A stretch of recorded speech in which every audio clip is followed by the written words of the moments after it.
Selamat siang, Bapak Ibu yang kasih di dalam Tuhan. Pada siang hari ini kita akan sama-sama merenungkan kebenaran firman Tuhan dalam Yesaya pasal yang pertama ayatnya yang ke-18 sampai dengan Yesaya pasal yang kedua ayat yang ke-5.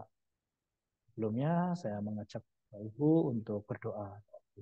Mari kita satu hati di dalam doa. Terima kasih Tuhan untuk siang hari ini, untuk kebaikan-Mu di dalam hidup kami. Kami mengucap syukur karena Tuhan baik dalam hidup kami. Kami bersyukur oleh karena Tuhan terus menjaga dan melindungi kami sehingga kami boleh ada hingga hari ini. Kami bersyukur kepadamu. Dan sebentar kami baca firman-Mu, Tuhan menolong kami. Tuhan lembutkan hati kami dan Tuhan kepekaan kepada kami untuk mengerti akan firman-Mu. Demi nama Tuhan Yesus kami berdoa dan mengucap syukur. Haleluya. Amin. Ya, Bapak Ibu kasih di dalam Tuhan, kita akan bersama-sama memikirkan satu bagian firman Tuhan. Yesaya pasal yang pertama ayat 18 sampai dengan Yesaya pasal yang kedua ayat yang pertama sampai dengan yang kelima. Saya akan bacakan bagi kita semua mulai dari Yesaya pasal yang pertama ayat 18. Marilah, baiklah kita berperkara, firman Tuhan. Sekalipun dosamu merah seperti kirmisi, akan menjadi putih seperti salju. Sekalipun berwarna merah seperti kain kesumba, akan menjadi putih seperti bulu domba. Jika kamu menurut dan mau mendengar, maka kamu akan memakan hasil baik dari negeri itu. Tapi jika kamu melawan dan memberontak, maka kamu akan dimakan oleh pedang. Sungguh Tuhan yang mengucapkannya. 21. Bagaimana ini? Kota yang dahulu setia sekarang sudah menjadi sundal. Tadinya penuh keadilan dan di situ selalu diam kebenaran, tetapi sekarang penuh pembunuh. Perakmu tidak murni lagi dan arakmu bercampur air. Para pemimpinmu adalah pemberontak dan bersekongkol dengan pencuri. Semuanya suka menerima suap dan mengejar sogok. Mereka tidak membela hak anak-anak yatim dan perkara janda-janda tidak sampai kepada mereka.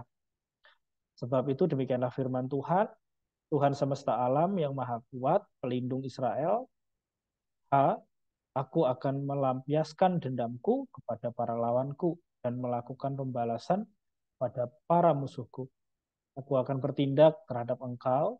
Aku akan memurnikan perakmu dengan garam soda dan akan menyingkirkan segala timah daripadanya. Aku akan mengembalikan para hakimmu seperti dahulu dan para penasihatmu seperti semula.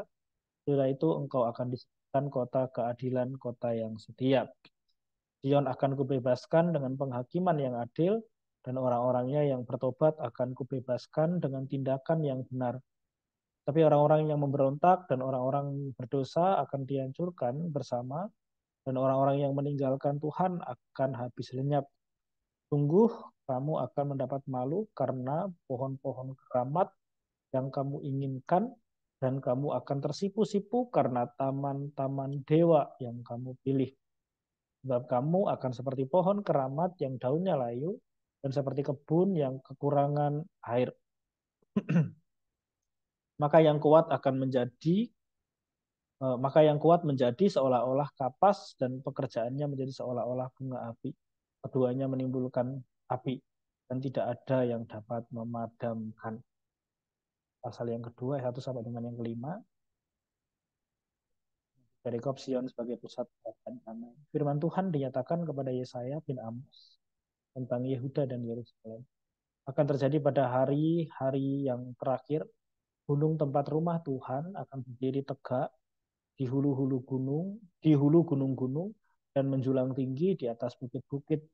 Segala bangsa akan berduyun-duyun ke sana, dan banyak suku bangsa akan pergi serta berkata, mari kita naik ke gunung Tuhan, ke rumah Allah Yakub, supaya ia mendengar kita tentang jalan-jalannya, dan supaya kita berjalan menempuhnya, sebab dari Sion akan keluar pengajaran dan firman Tuhan dari Yerusalem.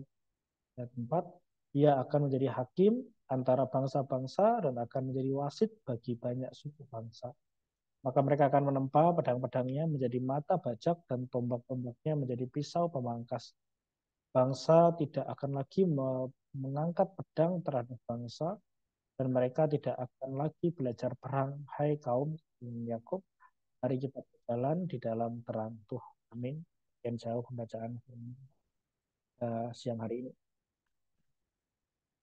Uh, jadi Bapak Ibu kasih di dalam Tuhan, minggu lalu kita telah belajar, begitu ya, kita telah belajar tentang Yesaya itu siapa, dia apa namanya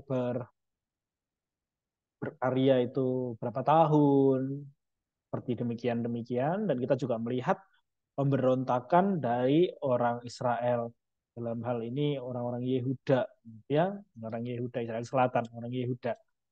Kita melihat uh, bagaimana Tuhan merawat mereka, dan Tuhan mengatakan Tuhan menempatkan diri sebagai orang tua yang mengasuh anaknya, sebagai orang tua yang menjaga anaknya.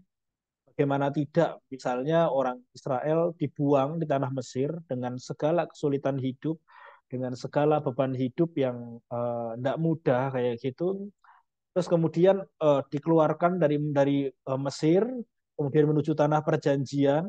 Mereka diberikan tempat, mereka diberikan tanah, mereka diberikan hukum, mereka diberikan berbagai macam hal yang hebat begitu, tetapi mereka dirawat sedemikian rupa oleh Allah, dijaga sedemikian rupa, dilindungi sedemikian rupa, justru memberontak.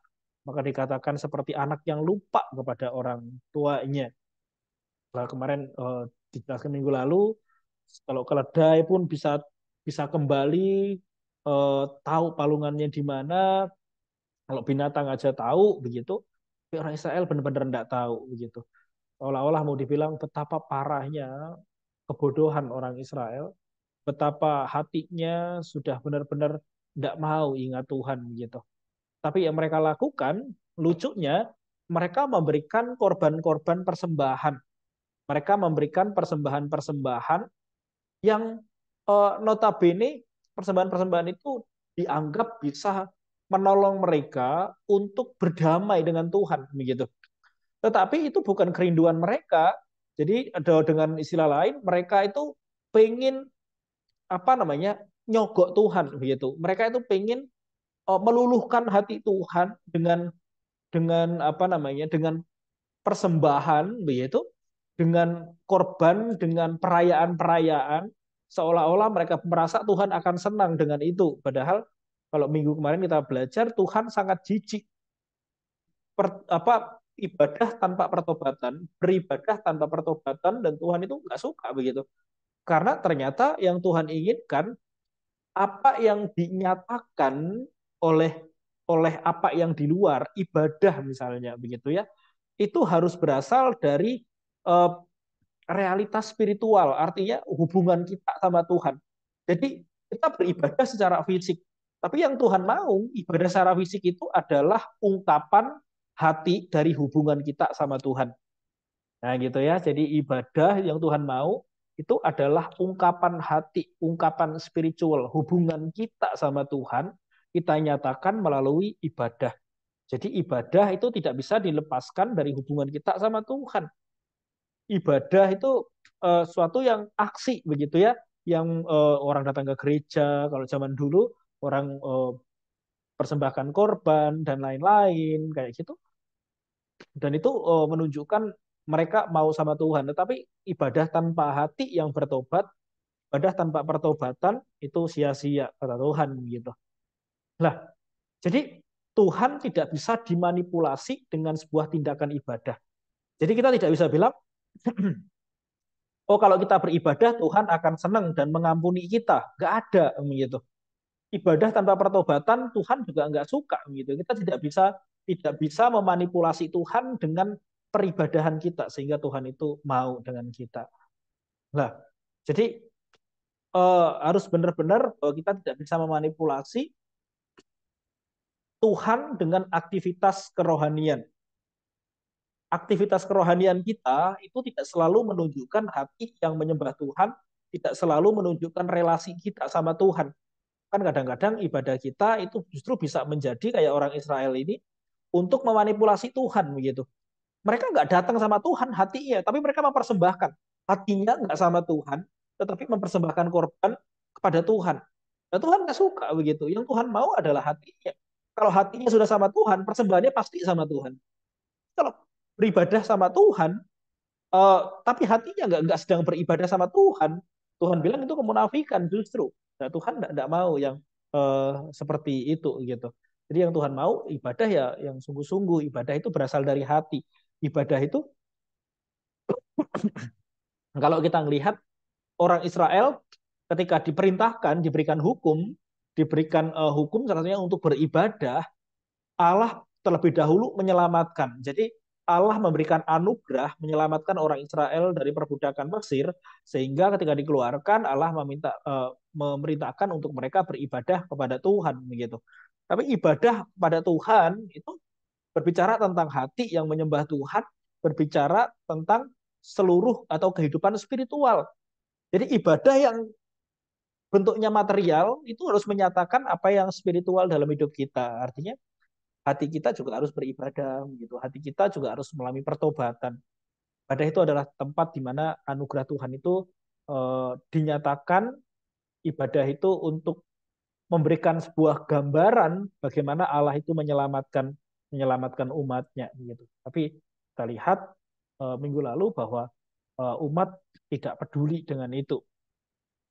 Tapi mereka memanipulasi dengan ibadah-ibadah. Jadi kita bisa melihat apa namanya persembahan mereka itu tidak diarahkan kepada Tuhan. Persembahan mereka bukan diarahkan kepada Tuhan, tapi justru untuk memanipulasi Tuhan. Ini cukup mengerikan gitu ya. Cukup mengerikan bahwa mereka memanfaatkan ibadah untuk apa?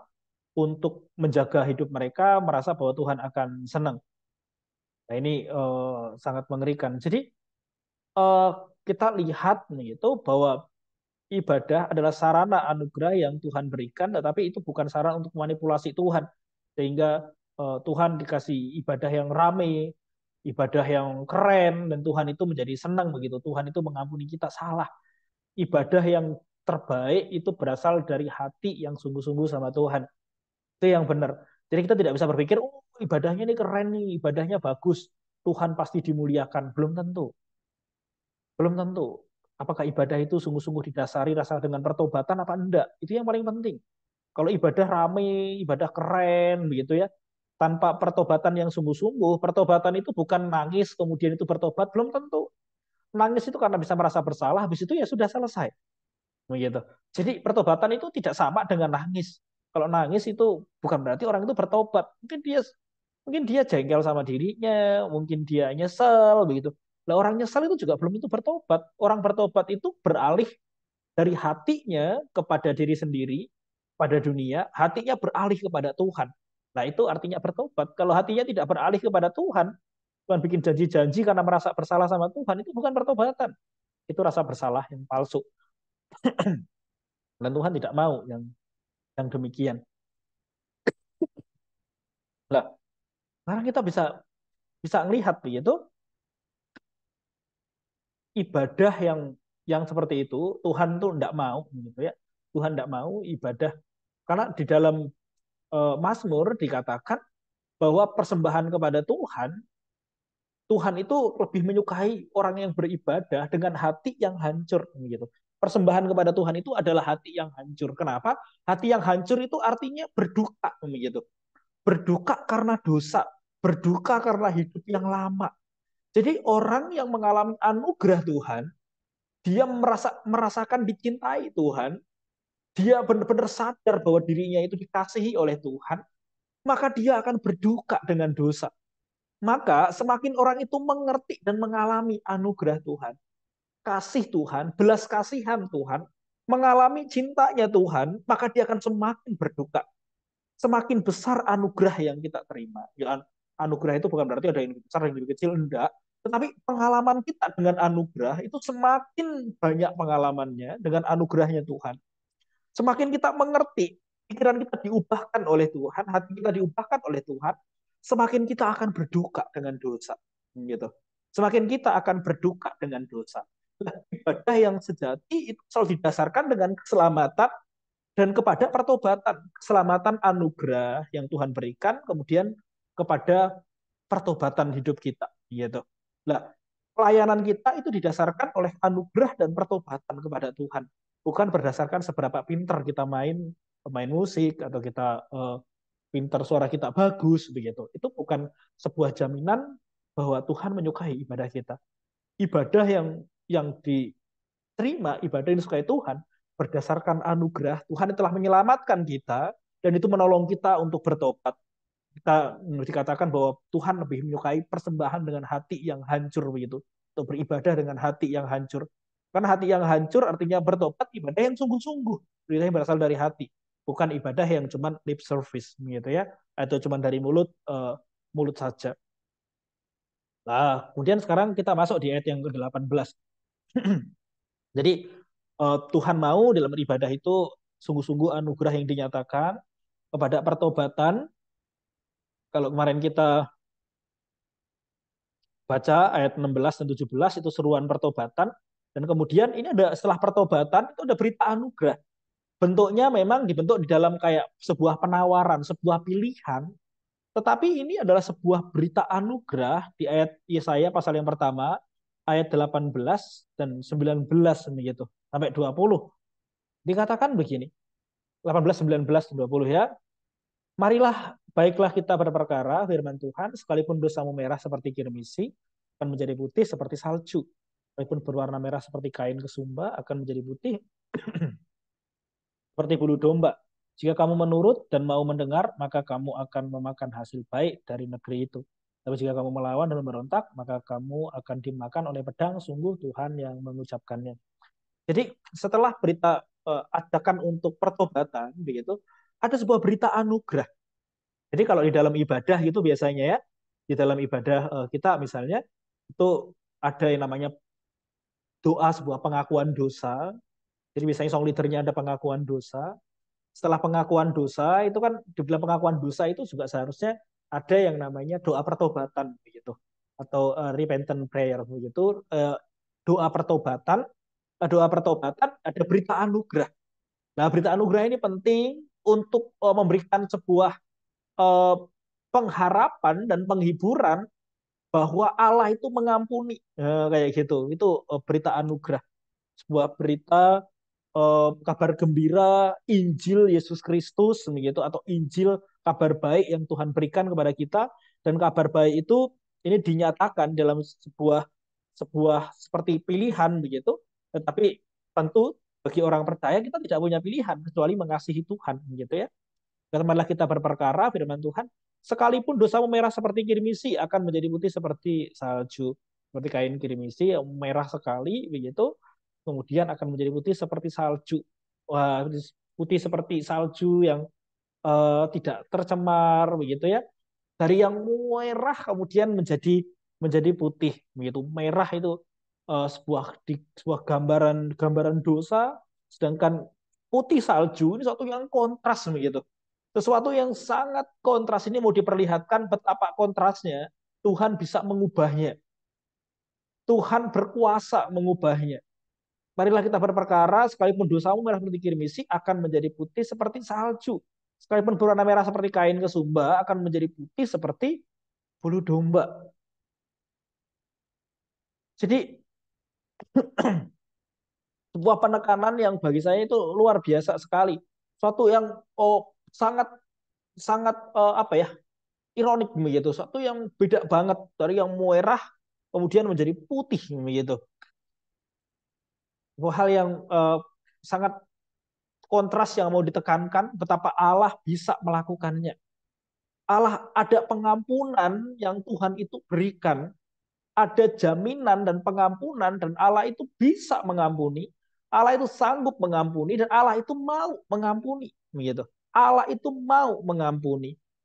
Allah mau orang Israel mengerti berita anugerah ini, bahwa sekalipun dosamu merah, seperti kayaknya sudah nggak bisa, yang namanya nempel di kain begitu, sudah susah begitu ya, sudah susah untuk melepaskan warna gitu, sudah susah nempel di kain, nempel itu sudah susah banget. Tapi bagi Tuhan di dalam pengampunan tidak ada yang mustahil bagi Tuhan. Jalan Tuhan bukanlah jalan manusia.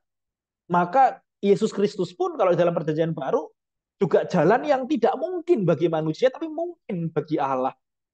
Jadi ini menjadi menarik bahwa sesuatu yang sudah nempel begitu dan nempel kayaknya tidak mungkin dan mau diperbaiki, Tuhan bisa mengubahnya. Tuhan bisa mengampuninya. Itu hal yang kayaknya mustahil bagi manusia untuk diampuni, Tuhan bisa mengampuni. Jadi 18 sampai 19 jika kamu menurut dan mau mendengar, maka kamu akan memakan hasil dari negeri itu. Ada berkat Tuhan, ada janji Tuhan, ada pengampunan, ada janji berkat, ada janji berkat Tuhan. Jadi kita bisa melihat bagaimana kasih setia Tuhan luar biasa. Ketika umat itu berdosa, umat itu tidak setia, bahkan ibadah dijadikan manipulatif, Tuhan mengajak sebuah pertobatan dan Tuhan memberikan janji pengampunannya gitu. Janji pengampunannya bahwa orang Israel Yehuda itu akan diampuni oleh Tuhan. Setelah itu tujuh orang diberkati, jika kamu menurut dan mendengar, maka kamu akan memakan hasil baik dari negeri itu. Mereka akan hidup dengan baik, dipelihara oleh Tuhan. Seperti pasal yang pertama di bagian-bagian ayat yang awal bahwa orang Israel, orang Yehuda itu dilihat seperti seorang anak yang dirawat, diasuh, dari orang buangan menjadi suatu negeri yang punya hukum, yang punya raja, yang hidup dengan baik. Sebuah hal yang luar biasa yang kemudian Allah kerjakan bagi orang Yehuda begitu. Jadi wah luar biasa Tuhan. Merawat mereka menjadi bangsa yang besar dan Tuhan mereka salah mereka diampuni. Ini berita baik bahwa Allah mengampuni sekalipun kayaknya tidak mungkin terampuni. Terasa sulit untuk dari kain kirmisi yang sudah nempel begitu ya, eh, apa namanya, seperti kain kesumba yang sudah nempel, kirmisi yang sudah nempel yang kayaknya tidak mungkin begitu, kemudian bisa menjadi yang putih begitu, jadi yang putih yang kayaknya nggak mungkin menjadi mungkin di dalam pengampunan Tuhan. Maka 20, tapi jika kamu melawan dan memberontak, maka kamu akan dimakan pedang. Sungguh Tuhan yang mengucapkan. Jadi ini sebuah kalimat retorik. Kamu pilih ini atau pilih ini, begitu. Tapi ini bukan sebuah pilihan, begitu. Bukan sebuah pilihan. Orang Israel harus memilih. Tentu Tuhan uh, mau tunjukin ini loh pengampunannya Tuhan. Masa kamu mau pilih yang ini? Nah, kayak gitu. Masa kamu mau pilih yang ini? Kalau kamu tidak mau, kamu dapat yang ini loh, dapat yang dihukum gitu. Jadi Tuhan menawarkan nih loh, kalau kamu mau diampuni sama Tuhan, gitu. Tuhan itu bisa mengampuni, Tuhan itu bisa ini, bisa ini.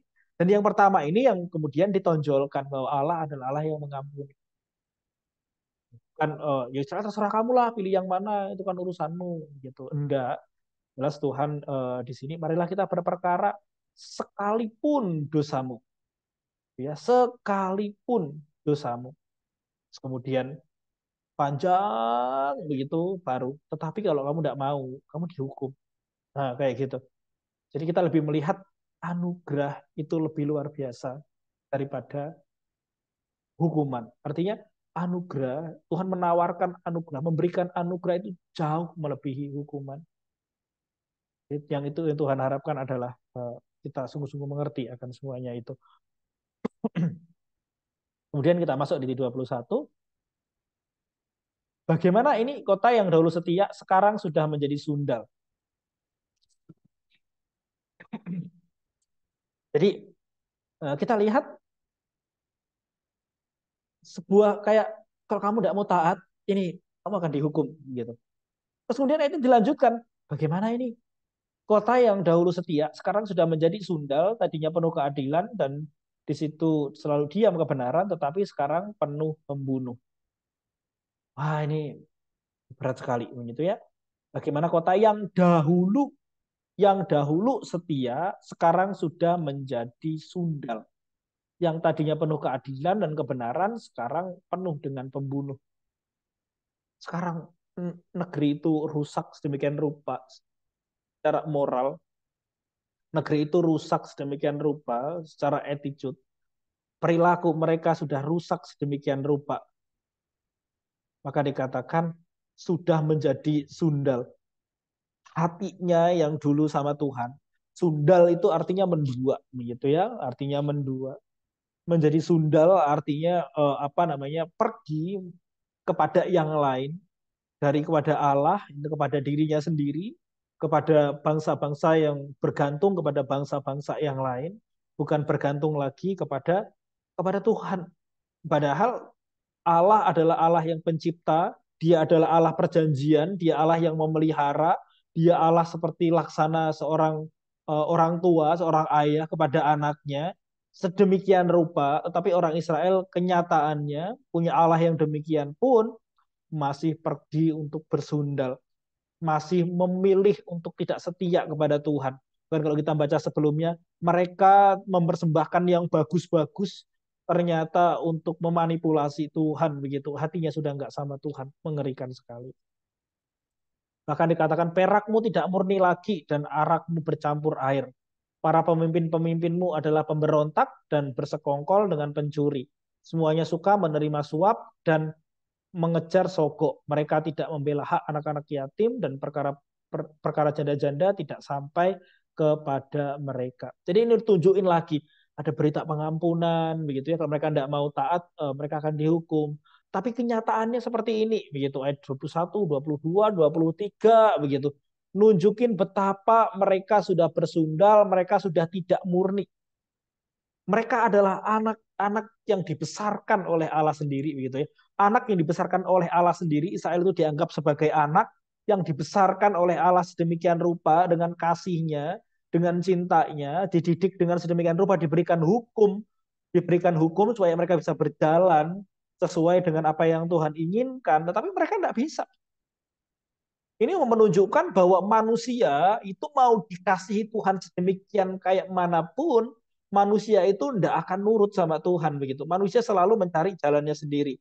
Manusia selalu berusaha dengan dirinya sendiri memilih jalannya. Itulah manusia begitu. Jadi manusia dikasih hukumnya Tuhan, begitu ya, 10 hukum Taurat, kemudian ada bagian-bagian dijabarkan dalam bentuk yang lebih banyak. Terus kemudian ada soal keimaman juga diatur sedemikian rupa. Bahkan pembangunan-pembangunan pun Tuhan atur sedemikian rupa supaya apa? Peraturan Allah itu begitu detail sekali dalam perjanjian lama, begitu supaya orang Israel hati-hati dalam melangkah. Tapi kenyataannya orang Israel pun juga tetap tidak setia. Dikatakan perakmu tidak murni lagi. Orang Israel tidak murni hatinya. Orang Israel tidak murni, hatinya sudah bercampur, arakmu bercampur air, sudah nggak murni.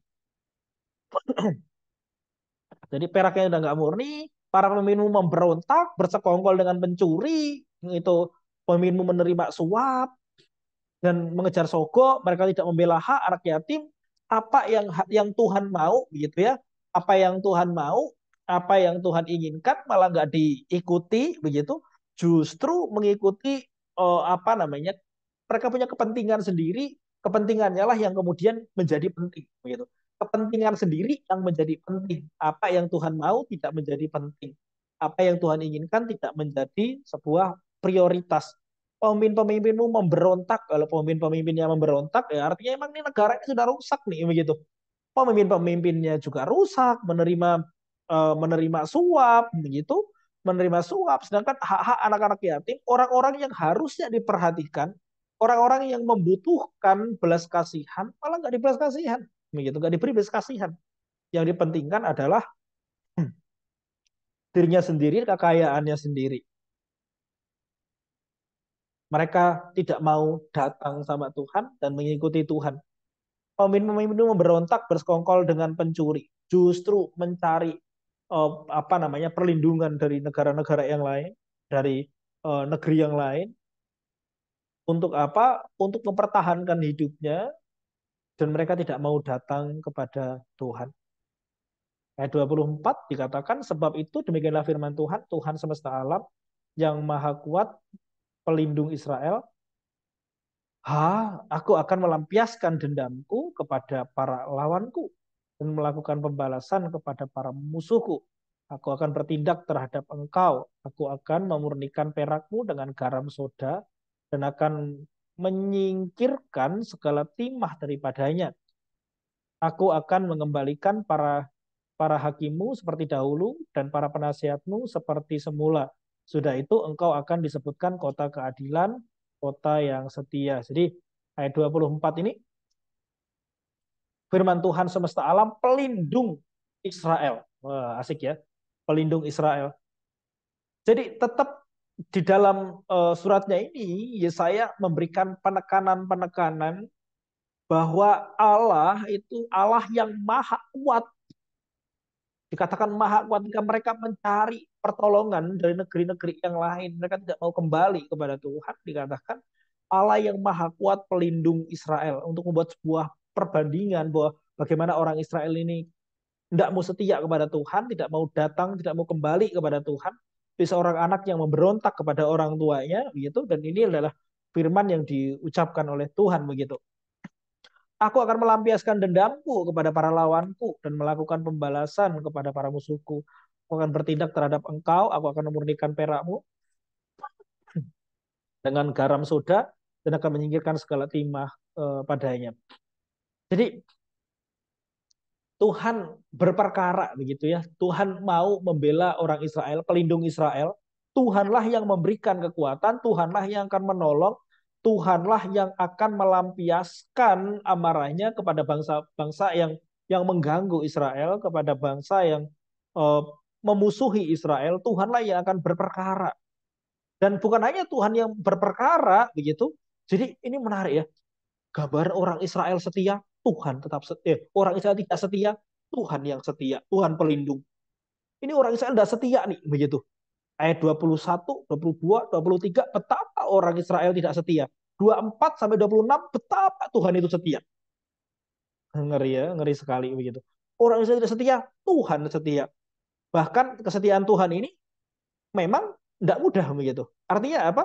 Di sini dikatakan Tuhan itu bukan hanya membela Israel, Tuhan juga akan memurnikan. Aku akan bentuk terhadap engkau, aku akan memurnikan perakmu dengan garam soda. Jadi biasanya kalau orang apa namanya orang tukang pandai begitu kan dikasih dikasih garam begitu supaya eh, apa namanya kotoran-kotorannya itu terbuang. Jadi, itu adalah proses yang tidak mudah, proses yang menyakitkan, sebuah proses uh, membuang suatu yang buruk, begitu ya, membuang suatu yang buruk dan Tuhan itu mau memproses orang Israel, begitu, orang Yehuda. Tuhan memproses sedemikian rupa, aku akan memurnikan perakmu dengan garam soda, begitu, dan akan menyingkirkan segala timah daripadanya. Jadi benar-benar orang Israel akan seperti apa ya? Seperti seorang tukang pandai pandai besi begitu ya. Terus kemudian yang jelek-jelek itu dibuang dikasih garam begitu supaya apa yang kotoran-kotoran bahan-bahan yang lain selain dari emas yang bahan selain dari besi yang bagus itu kemudian terbuang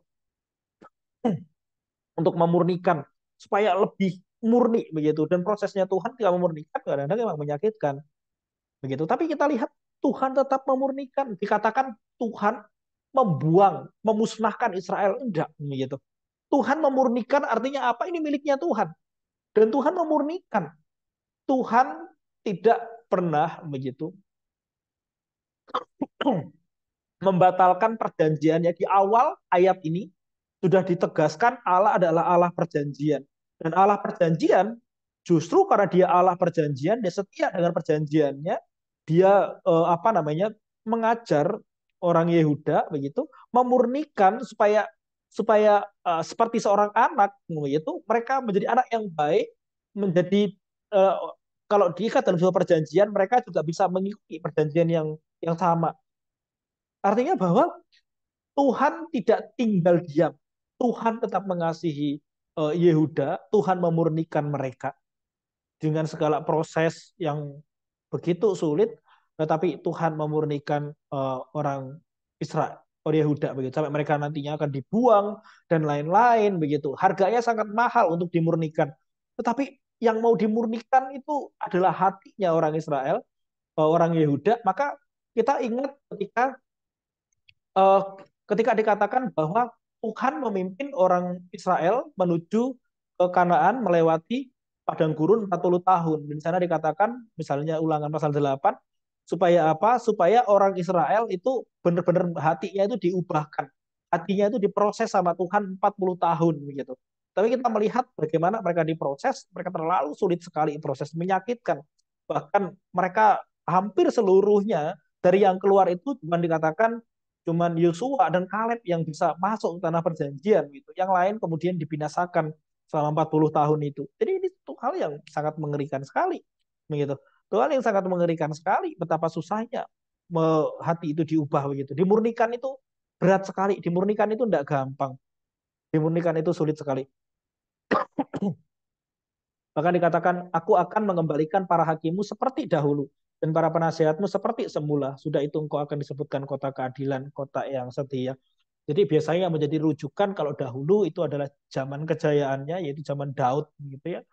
Zaman Daud, mereka sebuah kejayaan di mana ada keadilan, di mana ada nilai kebenaran, di sana dimunculkan Tuhan mengembalikan para hakimmu seperti dahulu dan para penasihatmu seperti semula. Sudah itu engkau akan disebutkan kota keadilan, kota yang setia. Kita lihat betapa setianya Tuhan. Pasal-pasal apa namanya? 21, 2, 23, betapa tidak setianya orang Israel, Yehuda. 24, 26, betapa setianya Tuhan. Itu yang mau ditunjukkan di perikop ini. 27, Sion akan kubebaskan dengan penghakiman yang adil dan orang-orangnya yang bertobat akan kubebaskan dengan tindakan yang tindakan yang benar. Jadi ini belas kasihan Tuhan. Sion akan kubebaskan dengan penghakiman yang adil dan orang-orangnya yang bertobat akan kubebaskan dengan tindakan yang benar. Jadi Allah begitu memberikan sebuah penghakiman yang adil. Tetapi Allah itu bukan hanya memberikan penghakiman yang adil begitu, tetapi Allah juga adalah Allah yang sangat mengasihi, yang membebaskan mereka. Allah adalah Allah yang penuh dengan belas kasihan, Allah yang berkeadilan begitu ya. Allah yang Allah keadilan begitu. Itu juga adalah Allah yang mengasihi, adalah Allah yang tidak tinggal diam. Dikatakan aku akan membebaskan mereka ketika mereka itu bertobat begitu. Allah mengasihi sedemikian rupa. Allah adalah hakim yang adil, benar. Dia adalah Allah yang mengasihi juga. So, kita bisa melihat betapa Tuhan mengasihi, betapa Tuhan itu tidak tinggal diam atas hidup orang Yehuda. Ayat 28, tetapi orang-orang yang memberontak dan orang berdosa akan dihancurkan bersama, dan orang-orang yang meninggalkan Tuhan akan habis lenyap. 27, 28. Allah yang adil dan orang-orang yang bertobat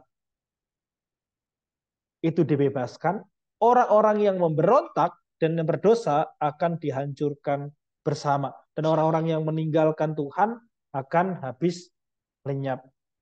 So, hidup dalam perjanjian Tuhan, Tuhan yang mengasihi, itu tidak seharusnya menjadi excuse kita bisa berbuat dosa. Gitu.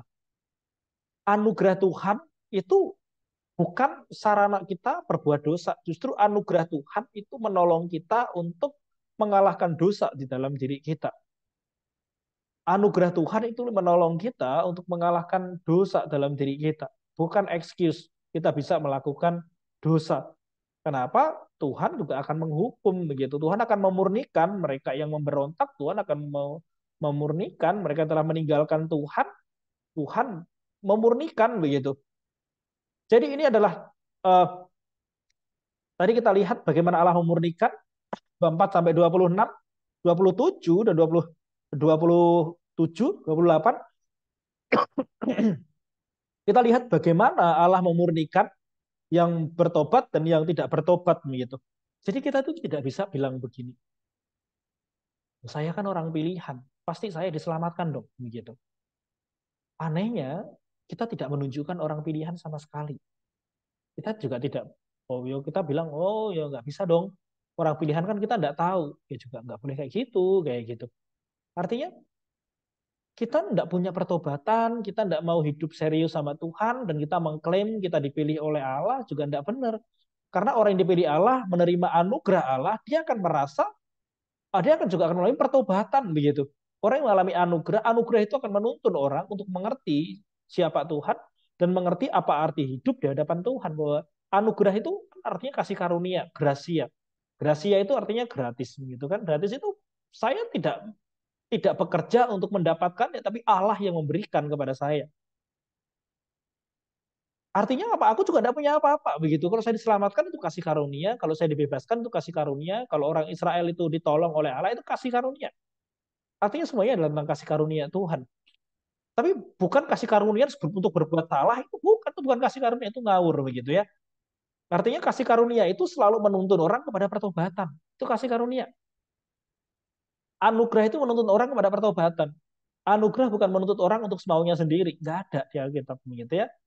Firman Tuhan nggak pernah ngajarin ini gitu. Anugerah itu selalu membawa kepada pertobatan. Contohnya misalnya,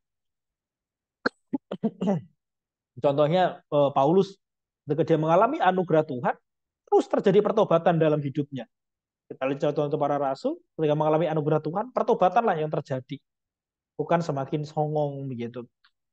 Oke, jadi ayat 27, 28 ditunjukkan seperti apa sih dimurnikan itu begitu. Wah, ada orang-orang yang merasa dirinya dipilih, tapi sebenarnya juga tidak dipilih begitu. Hanya merasa saja. Belum tentu begitu. Belum tentu. Apakah apa namanya? Apakah kalau aku sudah hidupnya baik, aku pasti dipilih begitu? Ya belum tentu juga. Belum tentu itu artinya gini, nggak usah dibanggain deh begitu. Nggak usah merasa paling benar deh. Bagaimana kita hidup sama Tuhan hari ini itu yang paling penting. Bagaimana saya percaya kepada Tuhan, bagaimana iman saya itu tertuju kepada Tuhan, iman saya terarah kepada Allah, itu adalah yang paling penting. Sudah, itu yang paling penting. Tentu kita percaya Allah sudah menyelamatkan kita, amin. Tetapi kepercayaan kita itu memberitakan kerendahan hati, bukan kesombongan hati. Dipilih Allah itu bukan membawa kepada kesombongan, bukan. Justru membawa kerendahan hati, karena kita dipilih oleh kasih karunia. Bukan karena kita kok. Apa yang disombongkan dari kita? Enggak ada. Justru karena kita dipilih oleh kasih karunia, bukan karena kehebatan kita nggak boleh sombong. Karena nggak ada yang membuat kita dipilih oleh Allah. Saya ulang ya, nggak ada yang membuat kita dipilih oleh Allah. Kalau kita dipilih oleh Allah itu karena kasih karunia-Nya. Orang Israel dipilih oleh Allah mulai dari Abraham, Ishak dan Yakub begitu ya. Dengan sumpah kepada Abraham, Ishak dan Yakub. Jadi Abraham, Ishak dan Yakub di mana Allah membuat sebuah perjanjian di sana. Apakah kemudian Abraham itu terlalu baik sehingga Allah memilihnya? Tidak. Abraham juga di waktu itu tidak menyembah Allah begitu, tidak menyembah Allah yang benar, tapi Allah memanggil Abraham. Jadi pemilihannya kan kasih karunia. Orang Israel dipilih karena kasih karunia, bukan karena Yakub dipilih oleh Allah, bukan karena Yakub baik, Yakub penipu begitu. Dia dipilih Allah karena kasih karunia. Saya perjanjian dalam Abraham, Ishak dan Yakub. Jadi kita ini siapa sehingga kita menyombongkan diri, aku dipilih oleh Allah, aku diselamatkan, dipredestinasi begitu. Terus kemudian menjadi sombong. Kalaupun Tuhan predestinasi, ya kita percaya dipredestinasi oleh Allah, itu pun juga tidak membawa kesombongan, karena iman tidak pernah mengajarkan kita untuk menjadi sombong. Justru iman itu akan membuat kita tahu apa itu kasih karunia dan membuat kita berbahagialah mereka yang miskin di hadapan Allah. Enggak punya apa-apa, enggak punya apa-apa. Kalau kita diselamatkan, ya karena kita juga enggak punya apa-apa. Enggak ada perbuatan kita yang ditengok sama Tuhan, sehingga Tuhan itu wah luluh hatinya kita diselamatin, enggak ada. Kita diselamatkan oleh apa yang Yesus lakukan, bukan apa yang kita lakukan. Kita diselamatkan oleh kasih karunia dan bukan perbuatan baik kita. Gak ada. Jadi sama ketika sama dengan orang Israel begitu, ketika mereka uh, dipilih oleh Allah, kemudian mereka menjadi jadilah kayak gitu. Sampai mereka memberikan persembahan kepada Tuhan, tindakan agamawi, tapi hatinya nggak sama Tuhan. Mereka menyeleweng. Bagaimana Allah menyelamatkan mereka, Allah memilih mereka, Allah menentukan mereka menjadi umatnya, menguduskan mereka. Wah, ini anugerah yang begitu luar biasa. Tapi Bapak Ibu, kita harus hati-hati. Anugerah Tuhan yang besar itu ternyata tidak selalu membawa kita kepada pertobatan. Anugerah Tuhan yang besar itu kadang-kadang tidak membawa kita kepada apa? Kepada sebuah hidup yang berdasarkan anugerah. Kenapa? Karena kita mengatakan anugerah itu pilihan, anugerah itu adalah pilihan, pilihan Allah atas kita, tapi kita tidak menghidupi anugerah itu. Kita mengatakan dengan mulut menerima anugerah, tapi kita tidak pernah mengalami anugerah itu apa dalam hidup kita. Kita tidak pernah mengalaminya apa itu anugerah, sehingga kita tidak tahu apa itu pertobatan oleh karena anugerah. Kita hanya, oh dulu saya pernah salah, sekarang saya menjadi orang baik. Itu bukan pertobatan. Pertobatan selalu dimulai dari pengalaman akan anugerah, akan kasih karunia yang Allah berikan bukan karena perbuatan baik, karena belas kasihan, bukan belas kasihan Tuhan saja. Jadi disitulah kita meletakkan anugerah Tuhan. Kita lanjut ayat 29. Sungguh kamu akan mendapat malu karena pohon-pohon keramat kamu yang kamu inginkan. Dan kamu akan tersipu-sipu karena taman-taman dewa yang kamu pilih. Apa yang mereka andalkan, mereka tidak akan bertahan. Allah itu adalah Allah yang tidak pernah berubah. Sedangkan Israel itu mencari pengharapan, hatinya itu diarahkan kepada apa yang terus berubah, kepada yang tidak pasti, kepada yang terus berubah dan tidak pasti. Hati mereka tidak diarahkan kepada Allah yang bisa di Yakobus dikatakan pasal yang pertama bahwa apa namanya? Dia adalah Allah segala terang, begitu tidak ada bayangan di sana. Artinya bahwa dia Allah yang tidak pernah berubah, dia adalah Allah yang kekal. Orang Israel tidak menggantungkan kepada Allah yang kekal, tapi menggantungkan kepada dirinya sendiri, mencari pertolongan kepada perkara-perkara yang tidak kekal begitu. Allah makanya dikatakan, sungguh kamu akan mendapat malu karena pohon-pohon keramat yang kamu inginkan dan kamu akan tersipu-sipu karena taman-taman dewa yang kamu pilih. Jadi ketika firman Tuhan itu dikatakan setingginya langit dari bumi, begitulah jalanku dari jalanmu dan rancanganku dari rancanganmu. Sejauh itu juga apa namanya gap yang ada, tapi ini mau dibilang apa? Mau dibilang rancangan Tuhan itu lebih baik. Rancangan Tuhan itu melampaui rancangan kita begitu. Tuhan itu lebih lebih dan lebih, dia itu supreme begitu ya. Yang tiada bandingannya.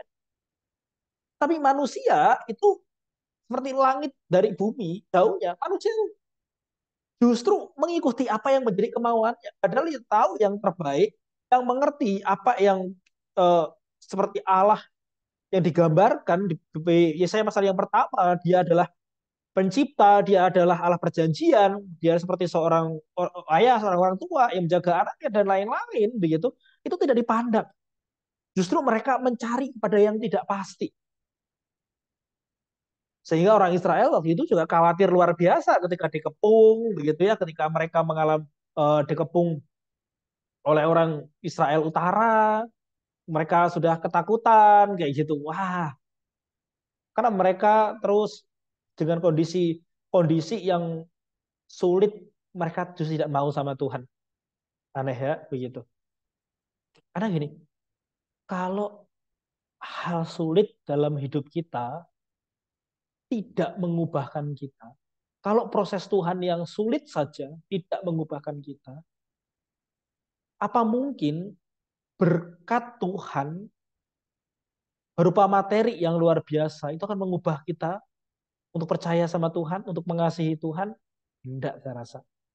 Kalau yang proses yang sulit saja tidak mengubahkan kita, maka berkat Tuhan yang melimpah tidak akan pernah mengubahkan kita, justru menjauhkan kita dari Tuhan. Maka orang Israel, orang Yehuda, Tuhan bilang, sungguh kamu akan malu, kamu akan malu. Ayat 30, sebab kamu seperti pohon keramat yang daunnya layu dan seperti kebun yang kekurangan air. Ya seperti dewa, seperti apa yang kamu andalkan begitu, nggak akan yang nggak ada begitu, nggak ada yang apa namanya tidak ada bisa menjaminmu. Karena yang bisa yang Allah yang menjaminmu kekal nggak kamu cari, tapi kamu mencari yang lain. Kamu mencari pertolongan dari dirimu sendiri, kamu mencari pertolongan pada yang lain, tidak mencari pertolongan sama Tuhan. Tidak kembali kepada Tuhan. ayat pasal yang pertama, pasal pertama bagian-bagian atas juga di ayat-ayat yang kedua, ketiga, dan dijelaskan mereka tidak datang sama Tuhan, ya nggak cari Tuhan. Maka di bagian-bagian terakhir ini mereka akan malu. Mereka seperti pohon keramat yang daunnya layu, yang akan bertahan kok. Mereka seperti pohon apa namanya? Katakan seperti kebun di ayat 29 tersipu-sipu karena taman-taman dewa yang kamu pilih. Maka ayat 30 dan seperti kebun yang kekurangan air. Enggak ada Tuhan yang kekal selain selain Tuhan Tuhan Allah begitu, selain Allah Yahweh. Enggak ada. Enggak ada Allah selain Dia. Dan manusia tidak bisa bergantung kepada ilah-ilah yang lain. Jadi sangat jelas sekali 30 sudah jelas 31 maka yang kuat menjadi seolah-olah kapas dan pekerjaannya menjadi seolah-olah bunga api. Keduanya menimbulkan api dan tidak ada yang memadamkannya. Tidak bisa. Ayat 29 sampai 31 jelas ngomong eh, nggak ada yang kekal dan kita tidak bisa mencari pertolongan sama sama yang lain. Di bagian yang pertama, ayat-ayat yang awal di perikop ini, Allah adalah Allah perjanjian. Allah itu seperti laksana ayah yang merawat anak-anaknya. Dia Allah perjanjian, dia pencipta yang memilih orang Israel. Nah, di bagian-bagian akhir ini justru mau diomongin tidak bisa bertahan tanpa Tuhan. Maka yang kuat menjadi seolah-olah kapas dan pekerjaannya menjadi seolah-olah bunga api. Keduanya menimbulkan api dan tidak ada yang dapat memadamkannya. Begitu rapuh, begitu tidak berdaya dengan perubahan. Semuanya akan berlalu. Tapi Tuhan yang tidak pernah berlalu itulah yang harusnya menjadi kekuatan. Kita akan masuk dalam Yesaya pasal yang kedua, yang pertama sampai dengan yang kelima, Bapak Ibu. Jadi kita sudah melihat begitu ya, sudah melihat urutannya bagaimana kasih setia Tuhan dimulai dari awal gitu ya, dimulai dari awal di pasal pertama ini dimulai dari awal begitu menarik Allah perjanjian, Allah yang merawat orang Israel, memberikan hukum menjadi bangsa yang besar, menjadi bangsa yang keren begitu ya. Eh, tapi menjadi kemudian mereka membelot. Tuhan tunjukin lagi pertobatan, Tuhan tunjukin kasih setia, berita anugerah, berita keselamatan, Tuhan tunjukkan mereka tidak setia, Tuhan tetap setia, dan Tuhan tunjukin lagi tak bisa kamu berharap sama sama yang layu, berharap sama yang tidak pasti, kamu harus berharap kepada Tuhan yang pasti. Luar biasa. Jadi kitab Yesaya ini sekalipun menunjukkan kedegilan orang Israel, tapi di sisi satu sisi yang lain menunjukkan betapa besarnya kasih Tuhan, betapa besarnya kesetiaan Tuhan yang tidak pernah berubah kepada uh, Yehuda, Israel dan Yehuda.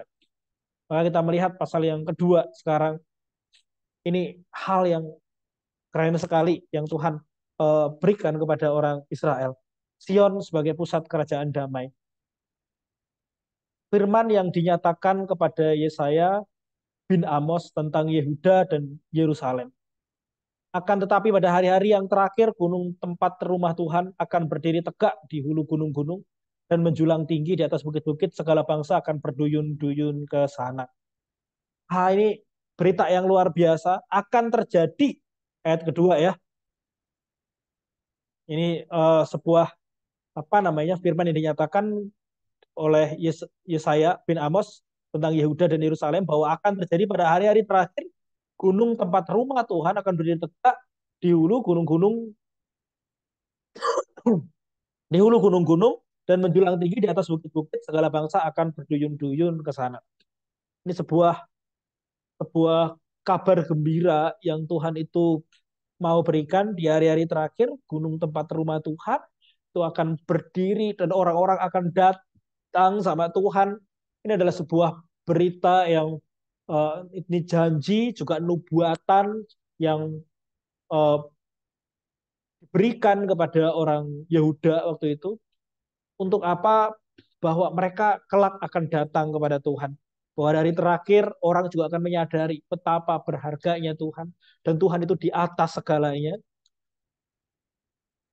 Karena dikatakan gunung-gunung rumah Tuhan akan berdiri tegak di hulu gunung-gunung. Kayak gitu. Jadi ini mau nunjukin Jadi gunung-gunung itu adalah sebuah gambaran. Kita ingat misalnya di dalam Keluaran ketika Allah itu berbicara kepada orang Israel gitu ya, di Gunung Sinai. Jadi gunung-gunung itu zaman dahulu itu menjadi sebuah gambaran atau tempat persemayaman Allah itu biasanya menyatakan diri di tempat yang tinggi. Nah, biasanya di gambarannya itu adalah gunung-gunung begitu. Gunung-gunung. Jadi Allah di Gunung Sinai kayak gitu. Kemudian di Gunung Horeb Allah menyatakan diri kepada Elia. Bukan berarti Allah ada di gunung, bukan. Gunung itu zaman dulu adalah sebuah gambaran tempat Allah bersemayam dan menyatakan diri. Jika dikatakan pada hari terakhir, orang gelap bangsa itu akan berduyun-duyun ke sana. Sebenarnya ini juga adalah nubuatan. Ada beberapa penafsir juga mengatakan bahwa akan terjadi pada hari yang terakhir, gunung-gunung rumah Tuhan akan berdiri tegak. Ada beberapa penafsir itu kemudian mengatakan begini. Ini menunjukkan tentang Yesus Kristus. Dia ada di Bukit Golgota dan dia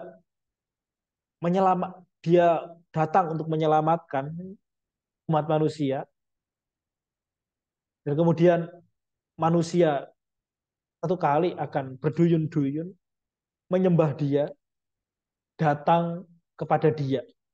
Jadi nubuatan ini jelas diberikan tentu memberikan penghiburan kepada orang Yehuda waktu itu, tetapi juga memberikan berita pengharapan bahwa satu kali kelak akan ada satu sosok di mana eh, bangsa-bangsa itu akan berduyun-duyun ke sana. Tapi ini adalah berita di mana Allah itu tetap mengasihi Sion, mengasihi Yehuda, mengasihi Yerusalem, bahwa kekuasaan Tuhan akan dinyatakan dan orang-orang akan mengakui bahwa ada Tuhan yang benar di Israel. Karena aneh sekali ya di Yehuda Israel. Karena aneh sekali dari bangsa yang terbuang ini menjadi bangsa yang besar, setelah besar lupa sama Tuhan. Tuhan mau nyatakan lagi satu hari terakhir Tuhan akan menyatakannya bahwa semua bangsa-bangsa akan tahu eh, betapa Tuhan itu berkuasa seperti itu. Dan itu juga menjadi berita di kemudian hari dalam kelahiran Yesus Kristus. Dan banyak suku bangsa akan pergi serta berkata, mari kita naik ke gunung Tuhan, rumah Allah Yakub, supaya ia mengajar kita tentang jalan-jalannya, dan supaya kita berjalan menempuhnya. Sebab dari Sion akan keluar pengajaran dan firman Tuhan dari Yerusalem. Jadi pada hari terakhir ini menggambarkan seolah-olah bahwa pada akhirnya gitu. Orang juga akan mengakui bahwa Tuhan Allah Yahweh adalah Tuhan Allah yang benar. Orang akan mengakui, mau atau tidak mau, manusia pada akhirnya akan mengakui bahwa Allah adalah Allah yang benar. Dan semua bangsa akan berduyun-duyun, banyak suku bangsa akan pergi serta berkata, dan banyak suku bangsa dikatakannya, mari kita naik ke gunung Tuhan. Jadi gunung Tuhan seperti apa namanya, mengajar kita tentang jalan-jalannya, ini mengingatkan Allah yang waktu itu di Gunung Sinai memberikan perintahnya. Di sanalah mengikat perjanjian. Di sanalah perjanjian itu diikat. Maka ketika dikatakan mari kita naik ke gunung Tuhan, supaya ia mengajar kita, ini adalah sebuah apa ya? Sebuah mari kita naik ke gunung Tuhan adalah sebuah kembalinya kepada perjanjian, kembali kepada Allah yang telah memberikan perjanjian itu. Nanti dikatakan marilah kita naik ke gunung Tuhan di hari-hari terakhir, sebab dari Sion akan keluar pengajaran dan firman Tuhan. Jadi mereka kembali kepada Tuhan, kembali kepada Allah perjanjian, kembali kepada Allah yang hidup itu.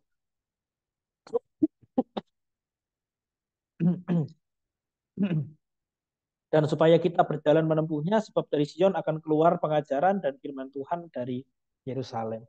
Orang akan mengakui bahwa Allah Israel, Allah yang bersemayam di Yerusalem, Allah yang bersemayam di baitnya adalah Allah yang benar. Jadi ketika dikatakan balik ke gunung, mengingatkan kita kepada perjanjian, mengingatkan kita kepada uh, bagaimana Allah menyatakan hukum-hukumnya. Jadi mereka kalau dikatakan begini, berarti mereka kembali kepada Tuhan. Mereka kembali bertobat untuk kembali pada Tuhan. Kalau dikatakan pasal yang pertama mereka meninggalkan Tuhan, maka pasal yang kedua ini adalah sebuah nubuatan. Baru terakhir orang itu akan kembali kepada Tuhan, akan menyadari siapa Tuhan, meninggalkan dan ini kembali pada Tuhan. Ya, ayat keempat, ia akan menjadi hakim antara bangsa-bangsa dan akan menjadi wasit bagi banyak suku bangsa. Maka mereka akan menempa padang-pedangnya menjadi mata baja, dan tombak-tombaknya menjadi pisau pemangkas. Bangsa tidak akan lagi mengangkat pedang terhadap bangsa, dan mereka tidak akan lagi belajar perang. Ketika bangsa-bangsa percaya kepada Allah, satu Allah yang benar, kepada Allah Yahweh, kepada Allah keselamatan, satu-satunya Allah yang benar, ketika dikatakan apa namanya, Shema Israel, Allah itu esa, gitu ya. Ketika mereka percaya kepada Allah, maka tidak akan ada peperangan.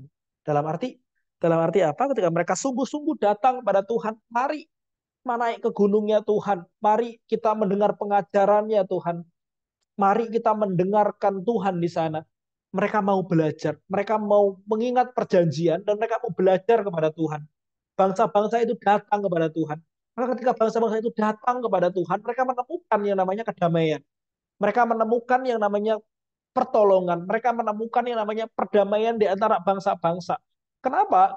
Karena hanya Tuhan yang memungkinkan, hanya Allah yang memberikan perjanjian itu, Allah yang memberikan pengajaran-pengajarannya itulah yang menjadi standar dari kebenaran. Sehingga ketika dikatakan ayat yang keempat bahwa bangsa-bangsa ini, ada beberapa penafsiran yang mengatakan ini mau diberikan kepada seluruh bangsa, begitu ya, kepada seluruh bangsa tanpa terkecuali agamanya, begitu, tanpa terkecuali kepercayaannya. Bagi saya tafsiran itu kurang tepat. Kenapa? Karena tidak bisa begitu. Yang Tuhan menurut saya kembali ke ayat yang kedua dan ketiga dasarnya bahwa mari kita naik ke gunung Tuhan, ke rumah Allah Yakub. Allah Yakub. Allah Yakub adalah Allah Abraham, Allah Ishak, Allah Yakub begitu. Allah perjanjian itu adalah Allah Yahweh, satu-satunya Allah yang benar. Ketika mereka percaya kepada Allah yang sungguh-sungguh mereka bertobat kepada Allah, maka ayat 4 itu baru bisa dikatakan bahwa mereka ia akan menjadi hakim antara bangsa-bangsa dan akan menjadi wasit bagi banyak suku bangsa. Jadi ketika menjadi hakim berarti mungkin mereka ada konflik begitu. Tapi dikatakan begitu ya, mereka akan menjadi wasit banyak suku bangsa. Menjadi wasit menjadi ya mungkin mereka ada inilah begitu. Tapi dikatakan maka mereka akan menempa pedang-pedangnya menjadi mata bajak. Jadi dari peperangan kepada uh, perang pedang ya, mata baja itu untuk bekerja, untuk berladang begitu. Masa damai dari perang kepada damai. Dan itu diawali dengan begitu ya ayat yang kedua pada hari-hari terakhir 23 bahwa bangsa-bangsa itu bertobat kepada Tuhan. Maka akan terjadi hidup yang lebih baik. Anugerah itu menuntun kepada pertobatan dan kepada hidup di dalam anugerahnya Tuhan, yaitu hidup dalam kehidupan yang baik. Jadi dari anugerah kepada pertobatan, kepada hidup di dalam anugerahnya Tuhan. Maka mereka akan menempa pedang-pedangnya. Masa yang sulit, masa peperangan, masa konflik itu menjadi apa? Menjadi mata bajak, menjadi masa damai di mana orang bercocok tanam. Karena waktu itu orang bercocok tanam itu juga tidak mudah begitu. Mereka mungkin akan dirampok, mereka akan ada bangsa yang mungkin kekurangan sehingga merampok menjarah dan lain-lain. Nah, tapi di dalam pengertian bahwa bangsa-bangsa pada akhirnya begitu. Pada akhirnya ya ini juga kali lagi ini juga bisa ditarik kepada masa apa pada hari-hari terakhir ini juga bisa dikatakan pada hari-hari terakhir nantinya Tuhan datang yang kedua kali, Tuhan Yesus datang yang kedua kali. Ini juga mau ditunjukkan kalau kita mau melihat kepada kehidupan Yesus yang di atas bukit Golgota, dia menjadi Tuhan, orang datang kepada dia, datang dengan pertobatan untuk menerima pengajaran, untuk menerima hukum-hukumnya, menerima dalam arti di dalam perjanjian baru, menerima anugerahnya Tuhan. Ketika orang mengalami anugerahnya Tuhan, orang itu akan mengalami damai dalam hidupnya, bukan hanya pribadi, tetapi juga dengan lingkup yang lebih luas lagi, begitu. Tapi semuanya dilihat dalam kacamata 2 dan 3, bahwa Allah yang mengerjakannya, bahwa semuanya terjadi karena Allah. Kalau kita mau hubungkan dengan perjanjian baru ketika Tuhan Yesus datang, nanti berdatangan yang kedua begitu, Allah yang kemudian membawa damai, Kristus Yesus sang raja raja damai itu yang kemudian memberikan kehidupan yang damai, dari bangsa tidak lagi mengangkat pedang terhadap bangsa dan mereka tidak lagi uh, belajar perang, kehidupan yang damai. Ini juga bisa ngomongin akhir tentang akhir zaman ketika Tuhan sudah datang yang kedua kali. Tapi ketika berbicara tentang waktu itu, begitu ya, ketika ini diberitakan pada waktu itu, mereka akan mengerti betapa berharganya Tuhan, betapa kasih setia Tuhan itu besar, betapa mereka tidak bisa hidup tanpa Tuhan, betapa mereka adalah umat perjanjian yang sering membelot, dan mereka hanya punya satu pilihan untuk memiliki hidup yang baik, yaitu datang sama Tuhan. Nah, seperti itu. Ayat yang 5 yang terakhir, hai kaum keturunan Yakub, mari kita belajar di dalam terang Tuhan. Di dalam terang Tuhan, menarik ya. Di dalam terang artinya di dalam hikmatnya Tuhan, di dalam kacamatanya Tuhan, dan lensanya Tuhan. Artinya bahwa hanya Tuhan yang bisa melakukannya. Hanya Tuhan yang bisa memberikan kedamaian. Hanya Tuhan yang bisa memberikan ketika ini orang Israel Yehuda ini dikepung dan mau dibinasakan, orang Yehuda ini dari kepung oleh Israel, apa namanya, Israel Utara, kemudian mau diserang oleh Asyur begitu. Mereka ada di dalam kekalutan, mereka bersiap-siap untuk perang, tetapi dengan pertolongan Tuhan, dengan kekuatan daripada Tuhan, mereka bisa punya hidup yang damai. Ini adalah sebuah pengharapan yang luar biasa. Pengharapan pada waktu itu dan pengharapan sebagai sebuah nubuatan bahwa kedatangan Tuhan yang kedua kali. Maka dikatakan, hai kamu turunan Yakub, mari kita berjalan di dalam terang Tuhan. Kita lihat bagaimana Allah berkarya, bagaimana Allah menolong, bagaimana Allah bertindak. Oh, dari Bapak Ibu kasih dalam Tuhan, selalu Alkitab selalu mengajar betapa anugerah itu lebih besar. Anugerah baru tindakan, anugerah baru tindakan. Kasih setia Tuhan, anugerah itu bicara tentang kasih setia Tuhan yang besar. Kalau kita harusnya untuk belajar, untuk setia kepada Tuhan.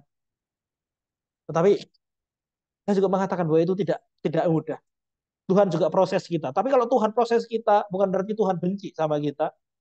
Tetapi seperti anaknya, Tuhan menempa besi, kemudian dikasih garam untuk memurnikannya, dibakar, celupin celupin di apa namanya, air sedemikian rupa, dicampur dengan bahan-bahan tertentu untuk dimurnikan sedemikian rupa begitu.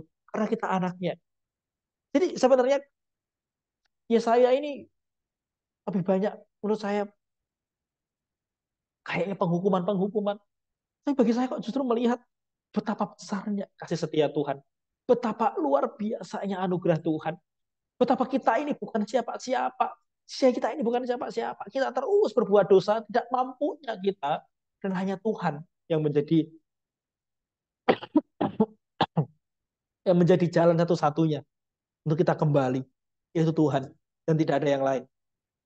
Amin Bapak Ibu, kiranya Tuhan menolong kita untuk mengerti apa arti hidup kita di dalam Tuhan dan bagaimana kita menghidupi Tuhan di dalam kehidupan kita. Kiranya Tuhan menolong kita menjadi pribadi eh, yang berkata, mari ke gunungnya Tuhan atau mari datang kepada Tuhan.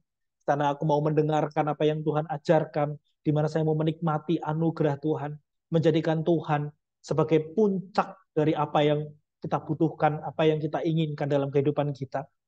Bukan lari kepada hal yang lain yang membuat kita kecewa, yang membuat kita kemudian putus asa. Saya rindu bahwa kita datang kepada Dia, Dia yang tidak pernah berubah dan pasti, yang tidak pernah berubah oleh zaman, yang tidak pernah berubah hatinya kepada kita. Dasar kita setia adalah kesetiaan Tuhan kepada kita. Amin. Mari kita berdoa. Terima kasih Tuhan untuk kesempatan siang hari ini. Kami sedikit belajar firman-Mu. Tuhan juga menolong kami. Setiap hal yang bisa kami ambil, Tuhan tolong kami supaya kami juga bisa melakukannya. Setiap teguran, setiap hal yang Tuhan izinkan untuk kami dengar, biarlah kami menghidupinya dalam kasih dan pertolongan-Mu Tuhan. Terima kasih Tuhan, demi nama Tuhan Yesus Kristus, saya berdoa dan mengucap syukur. Haleluya. Amin.